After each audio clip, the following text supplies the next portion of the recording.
Muy buenas tardes.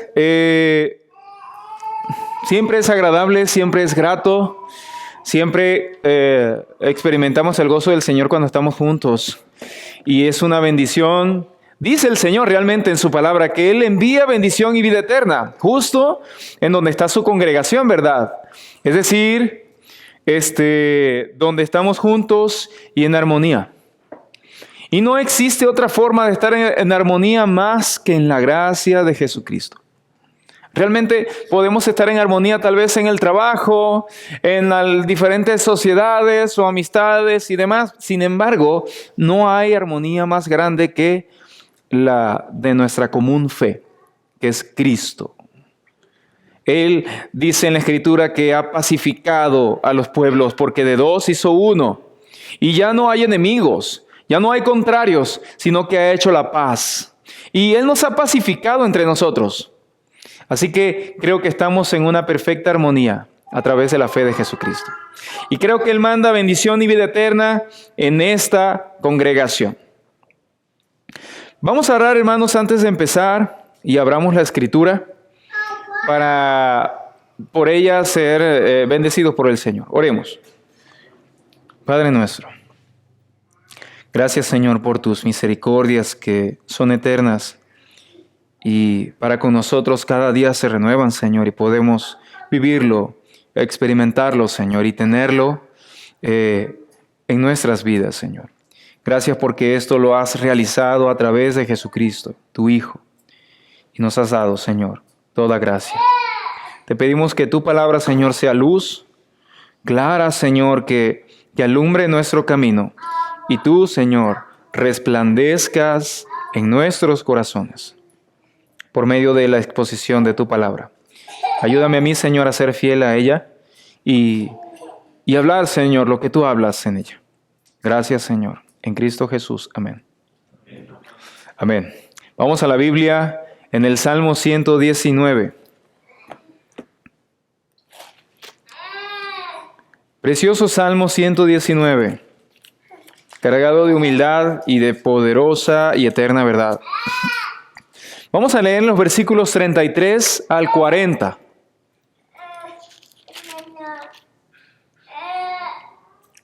Dice así la palabra del Señor. Enséñame, oh Señor, el camino de tus estatutos, y lo guardaré hasta el fin. Dame entendimiento para que guarde tu ley y la cumpla con todo mi corazón. Hazme andar por la senda de tus mandamientos, porque en ella me deleito. Inclina mi corazón a tus testimonios y no a la ganancia deshonesta. Aparta mis ojos de mirar la vanidad y vivifícame en tus caminos. Confirma a tu siervo tu palabra, que inspira reverencia por ti. Quita de mí el oprobio que me causa temor, porque tus juicios son buenos. Yo anhelo tus preceptos, vivifícame por tu justicia. Amén. Yo le he titulado a esta exposición es El poderoso Dios que nos transforma. Cuando nosotros leemos la Escritura, cuando abrimos la Biblia, tenemos en nosotros y delante de nosotros una palabra que viene de un Dios que es todopoderoso, además de todo sabio y todo conocedor. Pero Él es todopoderoso.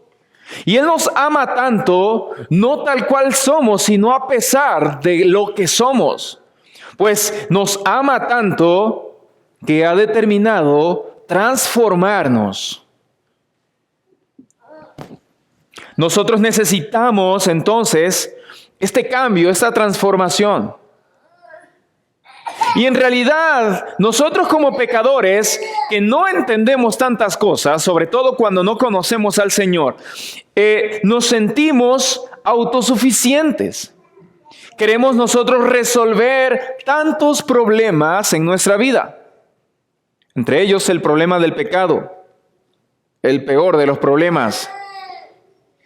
Y no me malentiendan, nosotros queremos hacerlo y es bueno y justo ser responsables y tratar de resolver nuestros asuntos. Sin embargo, hay cosas que son para nosotros totalmente imposibles de resolver o de transformar. Y eso no es algún problema en particular externo a nosotros, sino nosotros mismos. Yo mismo soy un caso perdido para mí. No puedo hacer nada. Tal vez nuestro orgullo se ve frustrado porque no podemos cambiar algo que sabemos que está mal. Y nos molestamos y nos ponemos peor de como estábamos. Pero el salmista, en este fragmento, en esta parte del Salmo, nos deja ver no una gran y fuerte determinación de parte suya y una gran fuerza de voluntad, sino más bien un clamor a Dios, pidiéndole que le transforme.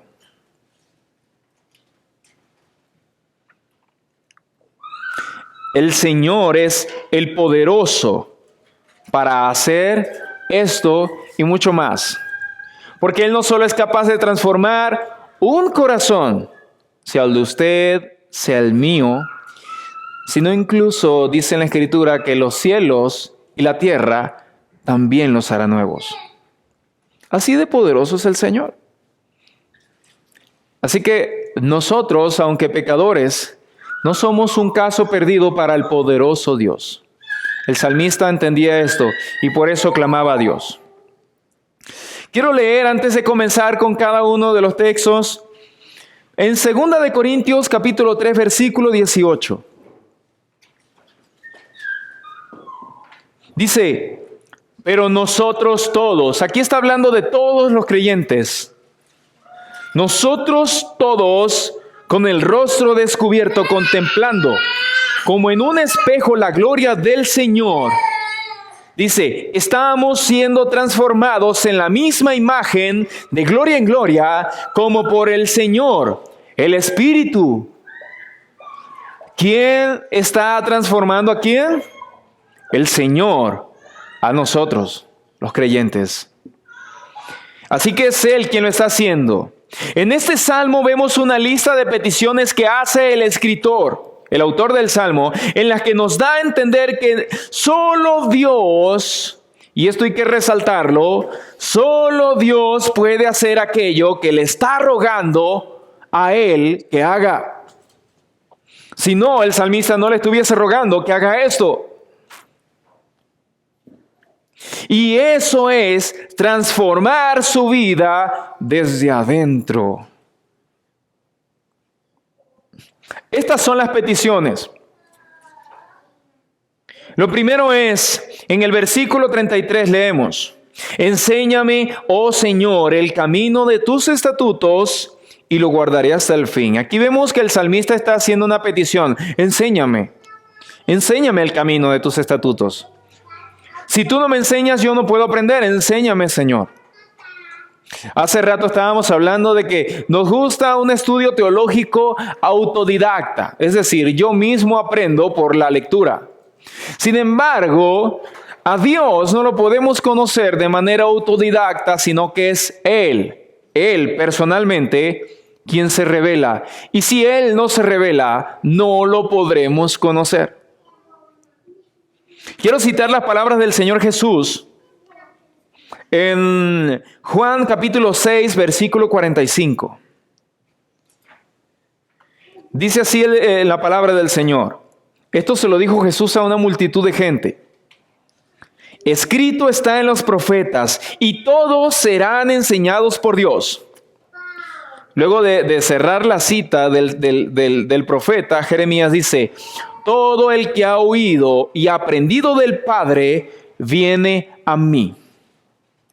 El salmista en el Salmo 119 le está haciendo una petición. Enséñame, Señor. Es porque sabe, él comprende de que si Dios no le enseña, él no puede ir hacia Dios y hacer su voluntad. Nosotros no podemos entender el camino de Dios a menos que Dios revele su camino a nosotros. Osman, pero tenemos la Biblia y podemos leerla en nuestro idioma. Y en nuestro idioma podemos entender de una manera lógica y hermenéutica lo que Dios dice. Y realmente, y ahora, ¿verdad? Cierro esta cita. Pero nosotros podemos tener grandes teorías dentro de nosotros y tener todo un sistema teológico elaborado. Sin embargo, si Dios no nos enseña, y esto en realidad es una labor sobrenatural, es Dios mismo, es decir, el Espíritu Santo, con nosotros enseñándonos. ¿En qué sentido? En que no podemos tener un conocimiento real, auténtico de Dios en nosotros, a menos que Dios mismo en nuestros corazones se revele. El Señor Jesús citó al profeta Jeremías. Y quiero leer la cita un poco más extendida, ¿verdad? En Jeremías 31, 33 al 34. Esto es lo que Cristo dice, escrito está en los profetas. Dice, Jeremías 31, 33 al 34. Porque este es el pacto que haré con la casa de Israel después de aquellos días, declara el Señor. Pondré mi ley dentro de ellos y sobre sus corazones la escribiré. Entonces yo seré su Dios y ellos serán mi pueblo. No tendrán, y aquí dice, que enseñar más cada uno a su prójimo y cada cual a su hermano, diciendo, conoce al Señor. Porque todos me conocerán, desde el más pequeño de ellos hasta el más grande, declara el Señor. Pues perdonaré su maldad y no recordaré más su pecado.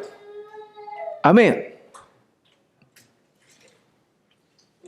El Señor ya lo había profetizado desde siglos antes, diciendo, hey, yo voy a hacer un nuevo pacto, y ese pacto implica que yo voy a agarrar ya mi ley escrita en tablas, y en lugar de escribirlas en tablas de piedra, voy a escribirlos en el corazón de ustedes.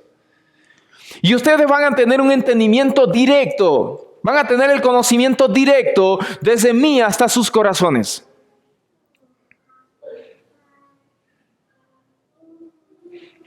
Conoce al Señor, ¿verdad? Ya no habrá necesidad.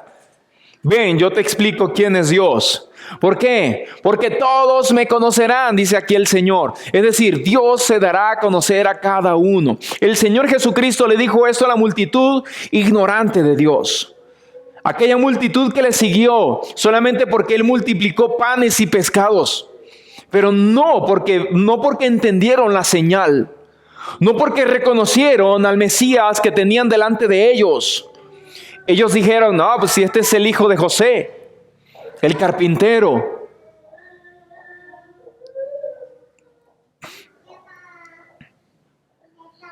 Jesús, luego de decirle esto a estas personas, ahorita cité el versículo 45, pero luego 20 versículos más adelante, que es el 65, Jesús le dijo esto a sus discípulos. Fue bastante directo en esta palabra y dice, también decía, dice en el versículo 65, por eso, esto le dijo Jesús a los discípulos, por eso les he dicho que nadie puede venir a mí si no se lo ha concedido el Padre. Solo Dios puede revelarse a sí mismo. Nadie quita esa gloria a Dios. Ni el mejor de los maestros de Biblia. Nadie puede hacer lo que solo Dios se ha determinado a hacer Él. A todos nos mandó a predicar el Evangelio y a ser discípulos, pero solo será Él personalmente quien se dé a conocer al discípulo, según su determinado consejo, como Él quiera. Número 2, versículo 34. Vemos otra petición. Esto es Salmo 119, versículo 34. Vemos otra petición. Dame entendimiento para que guarde tu ley y la cumpla de todo corazón. La segunda petición es, dame entendimiento. Quiero leer ahorita el Salmo 49, 20 dice, yo lo leo. el hombre en su vanagloria, pero sin entendimiento, es como las bestias que perecen. El salmista estaba convencido de que si Dios no le daba entendimiento, aunque tuviese cierto intelecto, no estaba muy lejos de ser una bestia. Luego leo en el Salmo 73, 22. Entonces era yo torpe y sin entendimiento, dice aquí el salmista. Era como una bestia delante de ti. Estar carentes del entendimiento de la palabra, del camino de Dios, es prácticamente, pues nos lo dice la Biblia, ¿verdad? Que no seamos como mulas que no tienen entendimiento, sino que seamos entendidos. Es prácticamente como andar por puro instinto.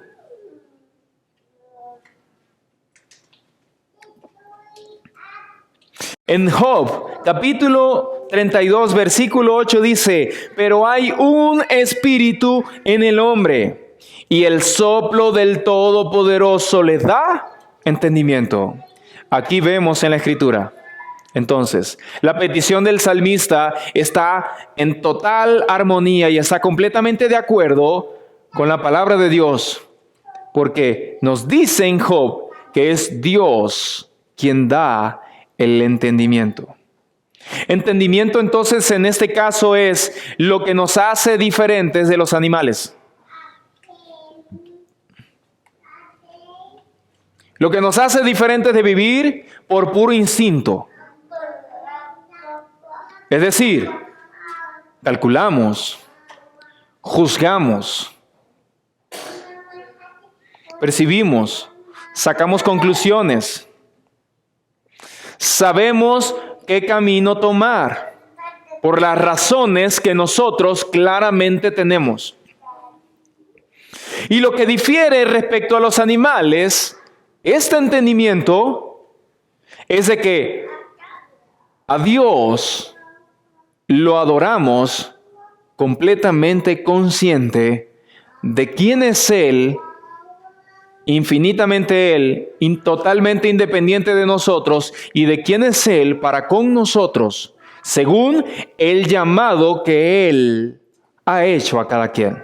Es decir, es que escucha la voz y el llamado del pastor, que es Cristo, y puede entender claramente que es la persona de Jesucristo. Es que ahora ya no solamente andamos como animales que pueden irse y extraviarse si son muy torpes, o simplemente comemos y dormimos y hacemos necesidades y ya, sino que comprendemos que por encima de las necesidades terrenales y por encima de la rutina terrenal está Dios. Y Dios ha revelado una sabiduría que está eternamente establecida en los cielos y que ha querido compartir con nosotros los pecadores. Y nosotros hemos recibido esta sabiduría de nuestro Padre. No queremos ser simplemente como animales que reaccionan, sino que pensamos fríamente y nos acercamos a nuestro Dios buscando de Él el consejo. No andamos por consejo propio. Eso me lleva entonces a la petición número 3, que está en el versículo 35, en el Salmo 119. Dice, hazme andar por la senda de tus mandamientos, porque en ella me deleito. La senda es por el camino, por el sendero. Porque yo me deleito, ¿verdad?, en ese camino de tus mandamientos. Ok, la tercera petición es que me hagas andar por la senda de tus mandamientos. Eso me recuerda a Proverbios capítulo 3, versículo 5, que dice, reconócelo en todos tus caminos y Él enderezará tus sendas, tu camino. Si tú lo reconoces, si tú reconoces su consejo, su sabiduría, Él con su consejo y con su sabiduría enderezará tu andar. El salmista le está pidiendo algo que él no puede hacer por sí mismo y solo Dios puede hacerlo, y es enderezar su camino. Yo camino torcido, Señor, endereza mis pasos. Petición número 4, versículo 36. Inclina mi corazón, y vean esta petición. Inclina mi corazón a tus testimonios y no a la ganancia deshonesta. Es decir, Dios mío, te ruego, mi corazón, en lugar de que esté pensando en tonterías de este mundo, en pecado, en lugar de pensar en eso, Señor, yo te pido, te ruego en nombre de tu Hijo Jesús, que mi corazón lo agarres y lo hagas ver a lo que es santo, a lo que es puro, a lo que es honesto, a todo lo de buen nombre. Si hay algo digno de alabanza, quiero pensar en eso, Señor. Inclina mi corazón a todo lo que es tuyo. Nuestro corazón está viciado a este mundo, en muchas cosas todavía. Pero como al principio mencionaba el título de este sermón, Dios es poderoso para transformarnos. Y Él podrá hacerlo. En Juan capítulo 12, versículo 32, esto lo dijo el Señor Jesús. Y estas son las palabras preciosas de nuestro Señor. Dice, pero yo, si soy levantado de la tierra, atraeré a todos a mí mismo. Es decir, al Cristo, a nuestro Señor Jesucristo morir en la cruz, Él atraería nuestros corazones hacia Él. Ahora nuestros corazones son inclinados hacia Él. Y una pregunta fácil de responder, creo, ¿verdad? Es, ¿quién buscó a quién? ¿Nosotros buscamos a Dios o fue Dios quien nos buscó a nosotros? Creo que fue Dios quien nos buscó y nos encontró. Y a nuestros corazones los hizo cambiar de dirección y mirarlo a Él. Cristo, cuando fue levantado en la cruz, atrajo nuestra atención. Y nuestro corazón dejó de mirar hacia lo malo, hacia lo que Él odia. Y ahora lo vimos a Él. Y por Él hemos recibido la salvación y el perdón de nuestros pecados. Entonces vemos de que es Él quien lo hace. Cristo dijo que Él nos atraería a todos nosotros hacia Él. Qué poderoso es el Señor. Nos hace un llamamiento que es tan grande, que es difícil o es imposible simplemente de pasar por alto, porque es tan atractivo para nosotros. Y ha inclinado nuestros corazones hacia Él. Petición número 5 que hace el salmista en Salmo 119, versículo 37. Aparta mis ojos de mirar la vanidad y vivifícame en tus caminos. Esta palabra vanidad en diferentes ocasiones se utiliza, en muchas ocasiones se utiliza para hablar de idolatría. La idolatría. Dice, Salmo 31, versículo 6 dice, aborrezco a los que confían en ídolos vanos, pero yo confío en el Señor.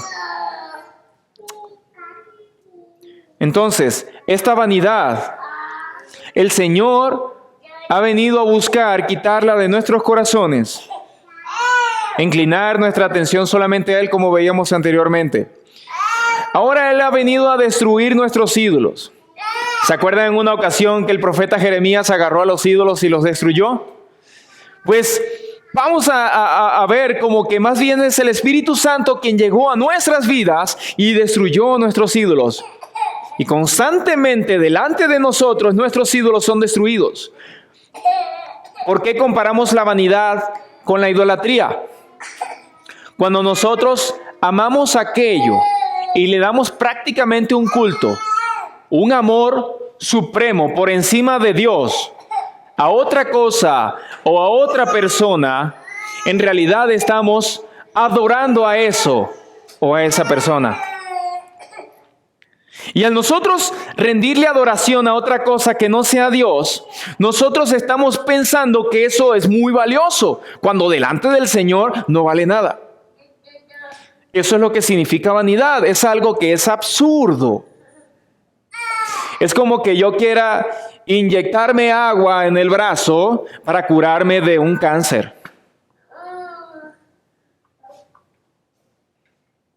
¿Verdad? Es absurdo. Necesitamos a nuestro Dios. Y el salmista le está pidiendo al Señor, Señor, mira, mi pecado me arrastra a la vanidad. Quita mis ojos de la vanidad. Eso también nos lleva a la codicia. En ocasiones nosotros miramos otras cosas y lo vemos con admiración y hasta con deseo de tenerlo. Es codicia. Nuestros corazones están deseando cosas que no tenemos en lugar de disfrutar las que tenemos. Lo que Dios nos ha dado. Y nos perdemos en ese pensamiento de añoranza y deseo. Como si el Señor nos quiere tener ahí. Por eso el Señor nos llama en su palabra que estemos contentos. ¿Contentos por qué? En una ocasión alguien se enojó conmigo porque yo le mencioné el texto de la Biblia. Cristiano el muchacho, según, ¿verdad? Y disculpen. Pero se enojó conmigo porque le menciona este texto y él dice que eso es pura religiosidad y puro conformismo, que los cristianos estamos llamados a ser millonarios y que el que no piense así es esclavo de Satanás y de Mamón, dice él. Mamón es un falso dios de las riquezas. Y el absurdo era tan grande porque decía, pero es que yo solo te cité un texto bíblico y el texto bíblico dice que estemos contentos con abrigo y sustento, ¿verdad? El Señor querrá darnos algo más, pero será el Señor. La cuestión de esto es de que dejemos de fijar nuestros ojos en la vanidad y fijarlos en el Señor. Y realmente el Señor es quien sacia nuestras almas. En los Proverbios dice que es mejor comerse un bocado de pan seco, pero en paz, que un banquete donde hay peleas. ¿Para qué entonces desear banquetes si el Señor nos ha dado un bocado de pan con la paz que Él ha suministrado a nosotros por medio de Jesucristo? Amén. La gracia entonces nos da consuelo y gozo. En los versículos del 38 al 40... vemos cómo nos habla acerca de la seguridad y paz que trae al corazón la obra del Señor en nosotros. Leemos en el Salmo 119, del 38 al 40. Dice, confirma a tu siervo tu palabra, que inspira reverencia por ti. Quita de mí el oprobio que me causa temor, porque tus juicios son buenos. Yo anhelo tus preceptos, vivifícame por tu justicia. Amén. En Romanos 8, del 1 al 4, nos dice también la palabra, por tanto. Romanos 8, del 1 al 4, por tanto, ahora no hay condenación para los que están en Cristo Jesús, los que no andan conforme a la carne, sino conforme al Espíritu. Porque la ley del Espíritu de vida en Cristo Jesús te ha libertado de la ley del pecado y de la muerte. Pues lo que la ley no podía hacer, ya que era débil por causa de la carne, Dios lo hizo. Y aquí vemos que solamente el Señor puede darlo. Enviando a su propio Hijo en semejanza de carne y de carne de pecado, y como ofrenda por el pecado, condenó al pecado en la carne, para que el requisito de la ley se cumpla en nosotros, que no andamos conforme a la carne, sino conforme al Espíritu. Ahora más bien la gracia del Señor viene y trae gozo y paz. Y nos quita la culpa, nos quita la vergüenza. Nos dice, ¿verdad? El salmista en el versículo 39, quita de mí esa vergüenza, quita de mí el oprobio. Quita de mí el estar escondido como lo estuvo Adán y Eva cuando se dieron cuenta que estaba cerca.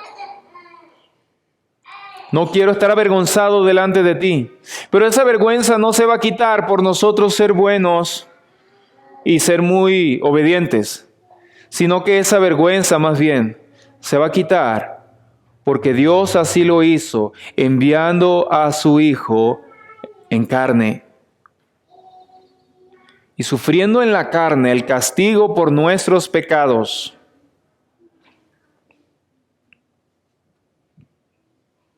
Él venció el pecado en su propio cuerpo y Él cumplió así la ley por nosotros. Dios lo hace y Dios lo hizo. Él es quien quita nuestra culpa y nuestra vergüenza causada por el pecado. Él la quita. Él dio su espíritu a los que creen el Evangelio para que ya los creyentes no vivan según sus propios pensamientos, según sus propias fuerzas y según como parece que deben andar, sino más bien que vivan según el Espíritu. Es decir, toda la obra la hace el Señor por nosotros. Por eso es por fe. Por eso es por medio de la fe. Por eso es que el Señor nos llama a tener fe.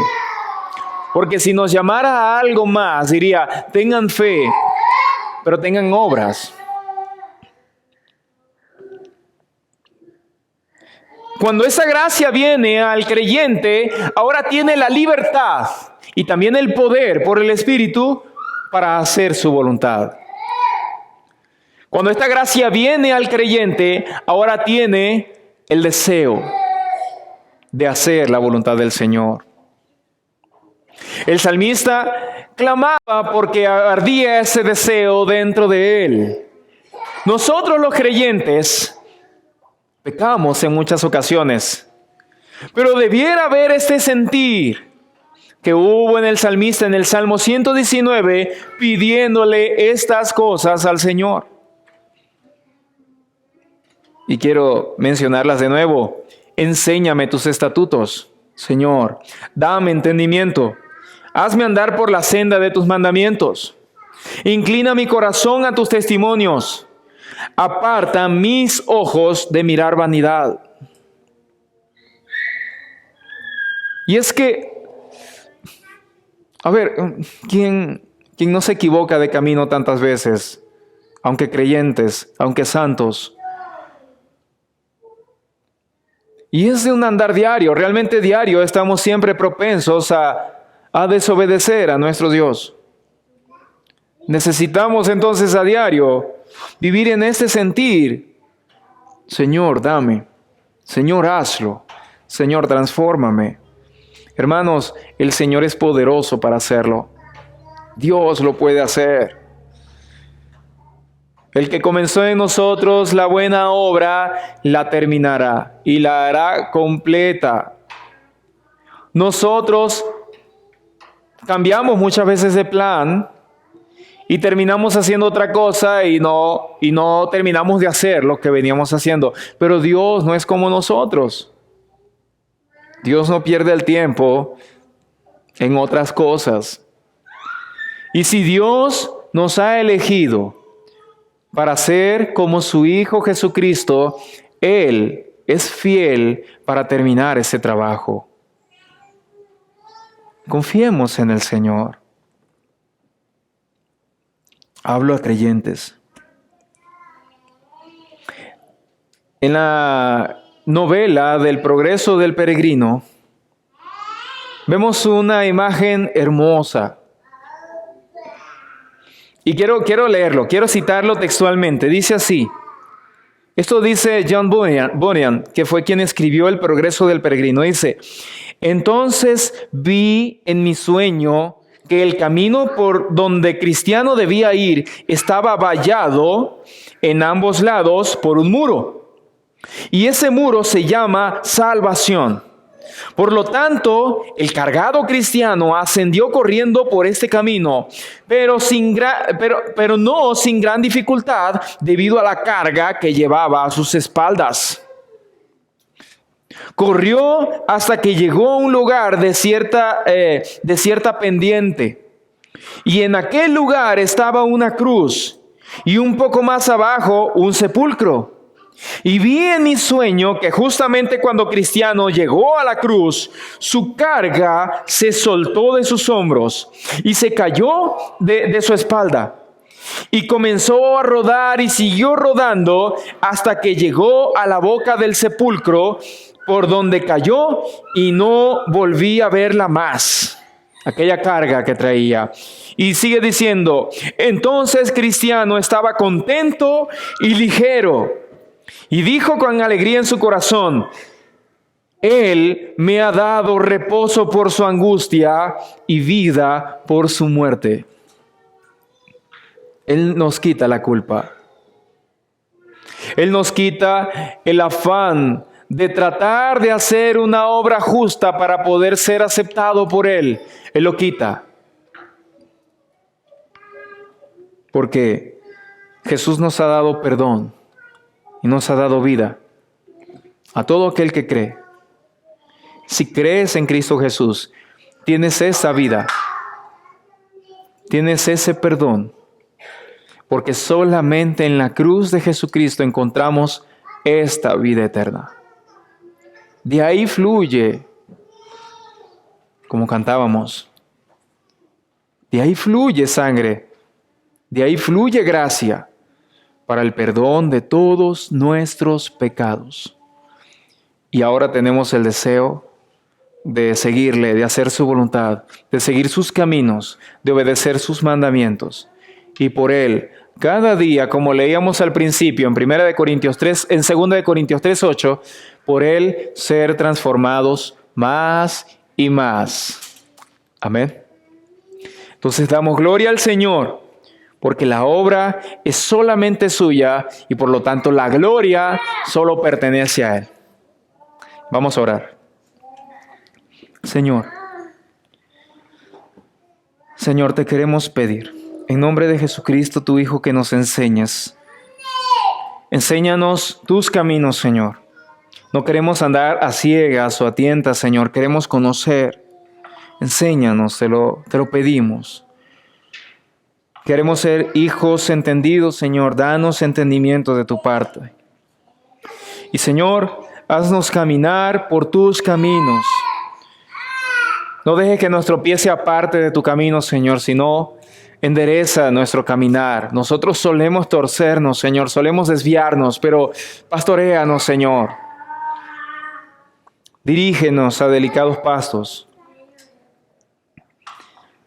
Señor, no dejes que nuestro corazón se vaya tras la vanidad o tras la ganancia deshonesta, Señor, sino inclina nuestro corazón a ti y aparta nuestros ojos de la vanidad, Señor. Sabemos que nuestro corazón es engañoso y es perverso, Señor, pero tú tienes verdad y tú eres la verdad. Dirígenos, Señor, por el camino de la verdad. Queremos honrarte con nuestra vida, Señor. Confiamos que Jesucristo, el Señor, llevó nuestros pecados en la cruz y que fue sepultado y que resucitó al tercer día y por Él tenemos vida. Gracias, Padre.